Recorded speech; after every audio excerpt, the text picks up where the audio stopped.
True stories of people and places, priceless treasures or humble keepsakes. Each with a beginning, none with an ending. The reason? They vanish without trace.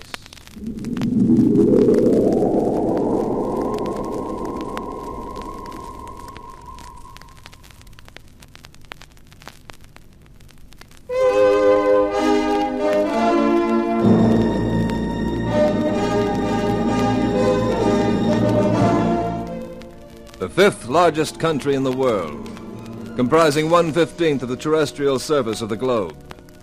An area of 3,275,500 square miles. 3.25 million square miles of mystery. But in one of those square miles lies the answer to this story.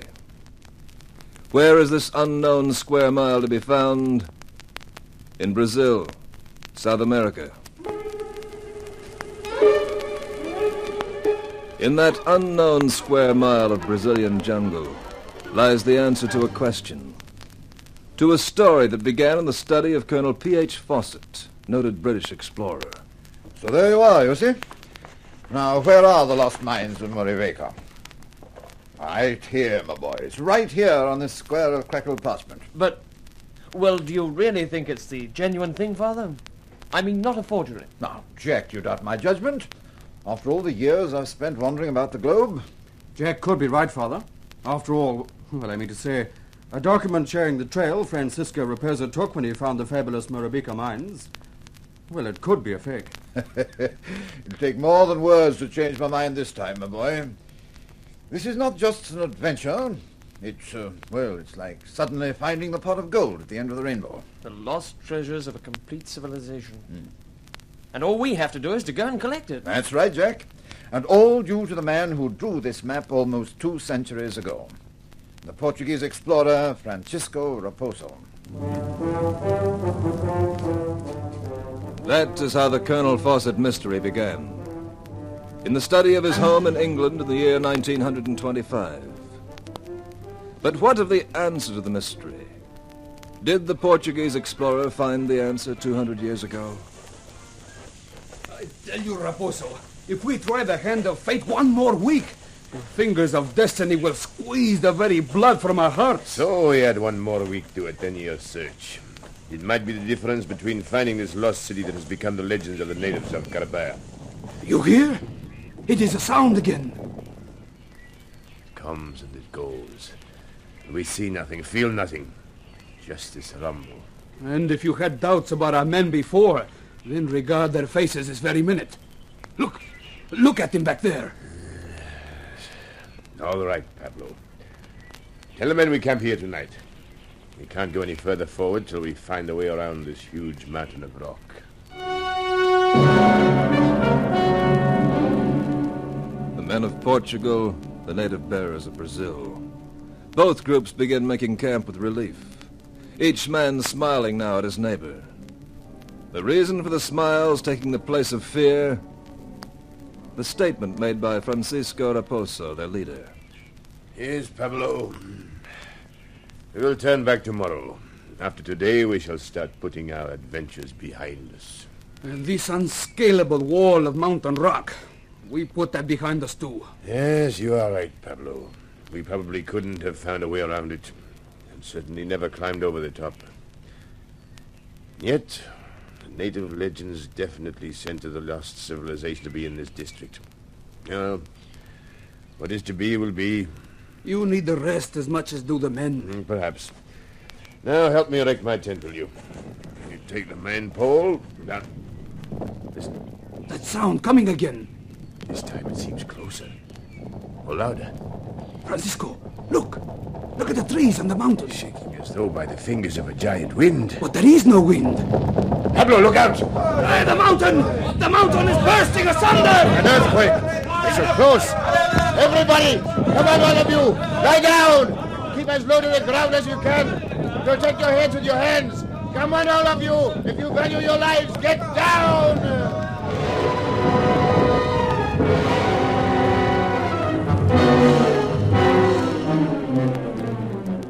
The Before the eyes of the startled men, the entire wall of rock began shaking, at first in quick shivers of terrestrial convulsions.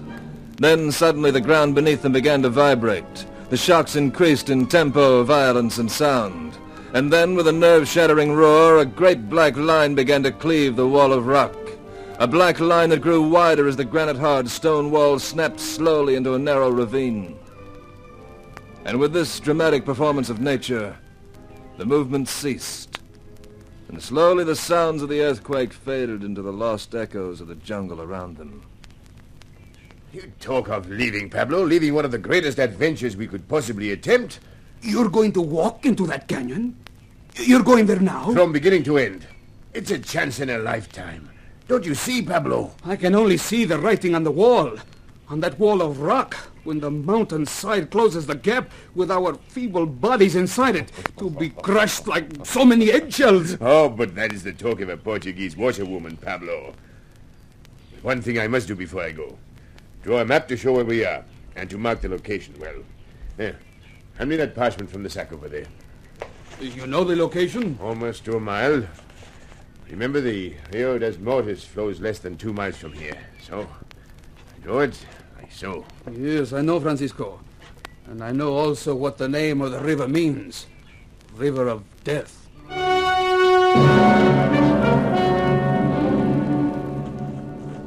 Step by step, the two men feel their way through the twilight shadows of the narrow ravine. A gigantic crack in the side of the mountain. A 2,000-foot slit that could close up as suddenly as it had opened. Pablo, you feel the rock face here. See how warm it is. So hot to the touch. Keep walking, Raposo. I will feel happier when we are out in the open again. Yeah, it is almost suffocating in here, isn't it? The air is so hot, the dust so thick. Pablo, did you feel that? You mean the cool breeze? Come, Pablo. The canyon bends a little up here. No. It can't be. Can't be. Look! On the other side of the mountain, a big, wide valley. So beautiful, so green. Yes, Pablo. So you see it also. A ruined city. Broken by the giant hand of an earthquake. But not by the earthquake of today. One perhaps thousands and thousands of years ago. It is the lost city of Muriveca. Raposo wrote of the strange discoveries, of his feet treading the ancient streets of black cobblestones, of the huge buildings constructed from tremendous blocks of mortarless rock, of the elaborate carved porticos, the strange-shaped obelisks of black stone, and of the temple and palace, a massive structure to an unknown god, a personage the people had worshipped and paid their tributes in silver and gold. Francisco Raposo had in his hands the entire fortunes of a lost people, a fortune he couldn't possibly entirely carry away. And 200 years after Raposo's discovery, another man is making the final plans to find the same square mile lost in the Brazilian jungle. Well, now that we're here, what do you think of it, my boy? Oh, Rio de Janeiro. It's beautiful, Father. Like a page from a travel book. Yes. Well, you take your fill of the Rio tonight from the hotel window, because it's the last you'll be seeing of her for a long time. Who knows how long? You mean everything's set for the expedition? Yes, my boy. We move out tomorrow. And so in the year 1925, just 182 years after Raposo's discovery, Colonel Fawcett leads his party into the green darkness of the Brazilian jungle. Days stretch into months, but still the narrow cleft of rock eludes them. And then, on the 29th of May, while his father is writing a letter home, Jack Fawcett enters the lean-to tent. Oh, hello, my boy. Anything you want me to mention in my letter home? No, I'll write later this week. Something on your mind, Jack? Just... Well, I don't know. Perhaps you'd call it a premonition. Premonition, eh? Oh, of what? Well, I don't know, really. Just a... Oh, it's silly, I suppose. No, not at all. I've seen some very strange predictions amongst my adventurers. Well, it's just that... I think the canyon we're looking for is definitely within walking distance of this camp. What's the date today? May the 29th. Why? I just wanted to date this letter for home, that's all. Well, now, that's my duty done. I'll give it to the native bearer leaving for Sao Paulo. Then you can post it to England. We can take a walk before supper. Think so? Which way would you like to go first? Well, just before we stopped this afternoon, I thought I saw a dark shadow on one part of the cliff road. A shadow, eh? Yeah, well, that could possibly be the entrance to a narrow ravine. All right, Jack. This time you lead the way. I'll just get my helmet. What happened on that quiet twilight walk can never be answered. But the letter he wrote was the last word ever received from Colonel Fawcett and his expedition.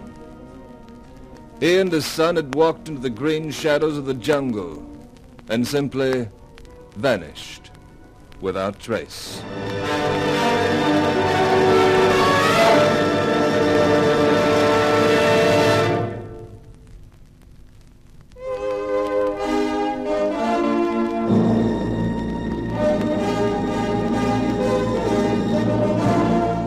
No effort was spared to discover the whereabouts of the missing English expedition.